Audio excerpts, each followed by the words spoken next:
Terima kasih, saya akan mengajukan kehadiran kalian terlebih dahulu.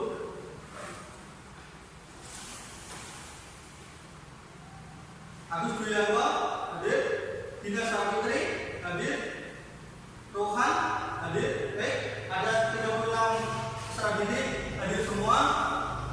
Sebelum menuju materi, diharapkan setelah kalian mengikuti pembelajaran pada pagi hari ini, kalian dapat mengidentifikasi informasi dari teks eksplanasi dan meringkas isi dari teks eksplanasi. Saya ingin bertanya pada kalian, ada yang tahu fenomena apa ini? Jawab. Bagus, dari jawaban jawab ini adalah peristiwa gempa bumi, fenomena alam. Bahwa kalian pernah jumpai pada waktu kecil atau kapan telah terjadi gempa bumi ataupun bencana lainnya. Sekarang, apakah teks eksplanasi itu? Ada yang tahu? Dina? Tidak tahu? Ada yang lain? Ya, dari yang tahu ya, teks eksplanasi adalah suatu bacaan yang berisikan tentang informasi proses terjadinya suatu bencana atau peristiwa yang memiliki hubungan sebab dan akibat serta prosesnya, baik itu fenomena alam maupun fenomena sosial.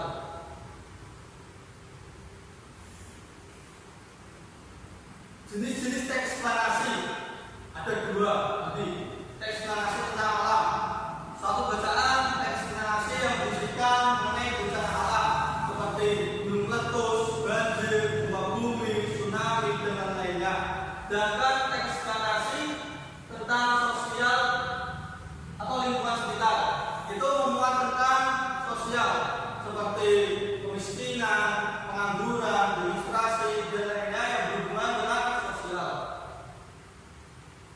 Ini tadi contohnya ada gunung meletus, tanah longsor, banjir, ini fenomena alam, ya betul. Demonstrasi, kemiskinan dan pengangguran ini fenomena sosial. Ciri-ciri teks eksplanasi. Yang pertama, terdapat pernyataan sebab dan akibat. Yang kedua, informasi yang dimuat berupa fakta.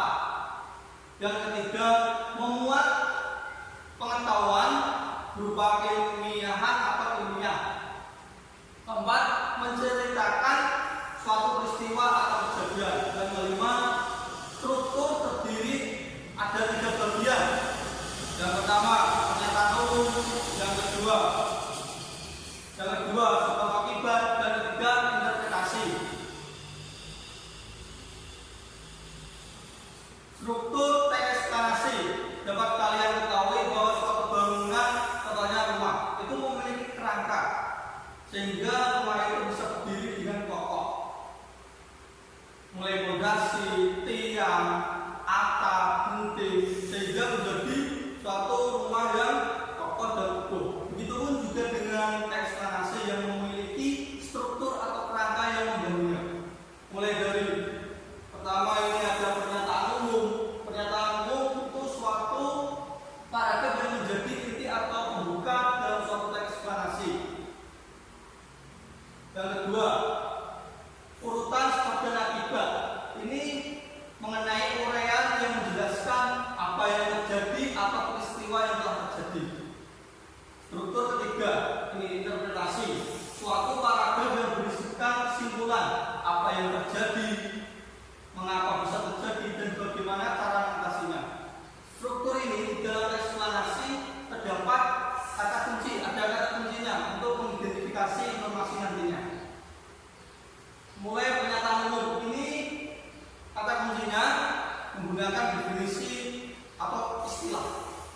seperti merupakan, adalah, ialah, yaitu, dan lain-lainnya.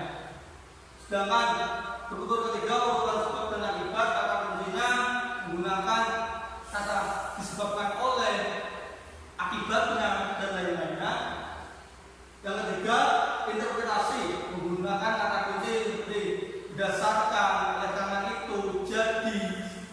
Itu semua ini merupakan kata kunci dari struktur eksplanasi agar nantinya kalian dapat mengidentifikasi informasi eksplanasi dengan mudah. Ini contoh eksplanasi gempa bumi.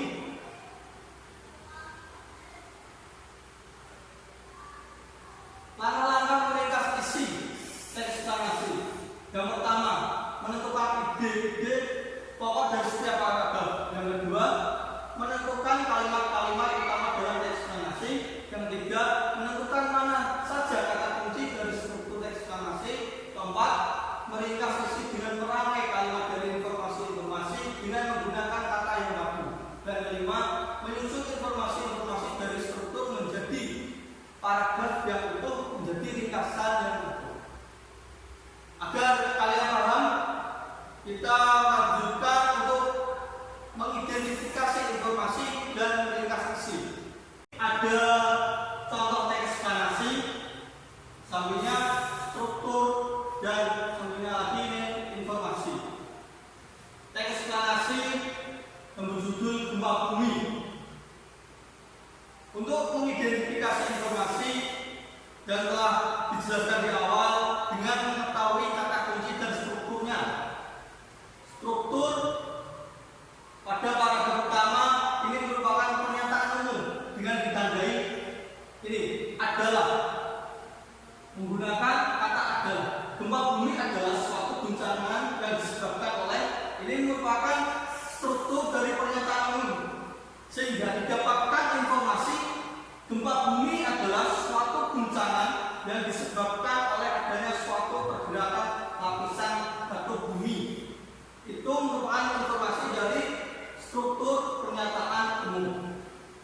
Kita lanjut pada paragraf kedua, dimulai dari karena adanya suatu gerakan atau pergeseran lapisan dasar bumi dan meletusnya gunung berapi yang begitu kuat akhirnya menyebabkan. Ini ada paragraf kedua dan ketiga, ini merupakan struktur dari urutan sebab dan akibat. Bagaimana Pak bisa? Ya, pernyataan itu kan yang sering muncul di dalam pikiran kalian. Ya, saya akan jawab ini dengan menggunakan kata kunci dan strukturnya. Ini ada kata menyebabkan, pada akhirnya penyebab terjadinya. Ini merupakan kata kunci dari urutan sebab akibat sehingga didapatkan informasi ini. Getaran gempa bumi yang sangat kuat dapat menyebar ke semua penjuru arah dan pada akhirnya semua bangunan menjadi rata. Ada dua jenis gempa yaitu vulkanik dan tektonik. Lanjut, urutan sebab dan akibat. Penyebab terjadinya gempa vulkanik adalah suatu gempa yang disebabkan gunung berapi yang memiliki ukuran besar meletus. Itu merupakan informasi dari struktur urutan sebab akibat. Kita lanjut pada paragraf keempat ini. Ini ya, dengan ditandai tanpa mengenal musim gempa bumi terjadi di waktu kapan saja. Ini sudah ditandai dengan warna hijau. Ini merupakan struktur dari interpretasi. Walaupun begitu, gempa sering terjadi di area tertentu sampai ini lingkaran api. Ini merupakan suatu struktur dari interpretasi sehingga didapatkan informasi ini gempa bisa terjadi di waktu kapan saja. Walaupun begitu, gempa sering terjadi di area-area tertentu saja. Misalnya saja pada perbatasan Pasifik karena sebagian besar area tersebut dikelilingi gunung berapi. Setelah menemukan informasi ini 1, 2, 3, dan 4, ada 4 informasi. Kita meringkas isi berdasarkan informasi-informasi tadi dengan menggunakan kata atau kalimat yang baku sehingga didapatkan ini. Gempa bumi adalah suatu guncangan yang disebabkan oleh adanya suatu pergerakan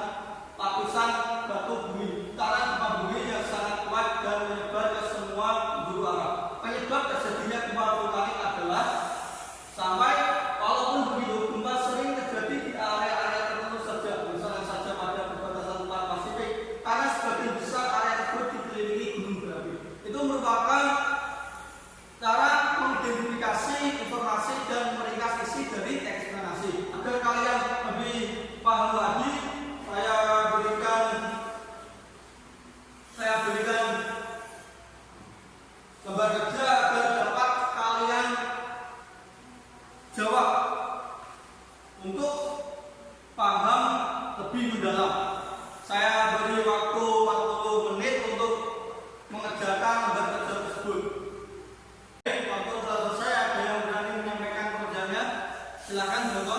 Ya bagus dari jawaban Joko, beri apresiasi. Terima kasih Jok. Jawaban Joko sudah bagus. Dia telah mengidentifikasi informasi teks eksplanasi yang berjudul tanah longsor dengan memperhatikan kata kunci dan struktur dari teks eksplanasi. Sedangkan ringkasan isi yang dibuat Joko sudah bagus menggunakan kata baku dan merangkai kalimat berdasarkan informasi-informasi yang telah diidentifikasi sebelumnya. Sehingga jawaban Joko sudah tepat dan bagus. Untuk di rumah, anak-anak silakan mencari contoh satu teks eksplanasi tentang fenomena alam dan satu contoh teks eksplanasi tentang fenomena sosial.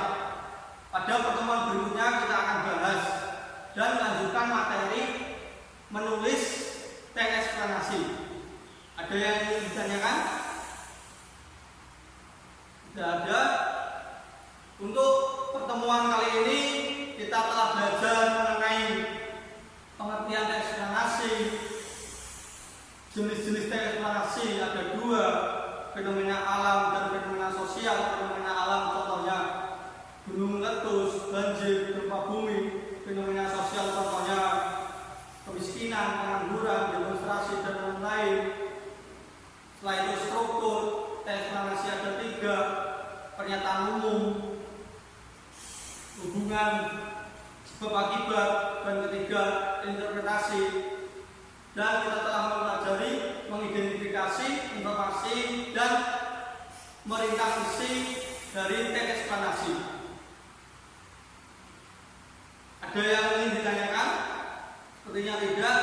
Apabila tidak ada pertanyaan, saya cukupkan. Mohon maaf kalau ada tutur kata yang kurang berkenan. Saya akhiri. Bila itu berwalidayah. Wassalamualaikum warahmatullahi wabarakatuh. Selamat siang. Terima kasih.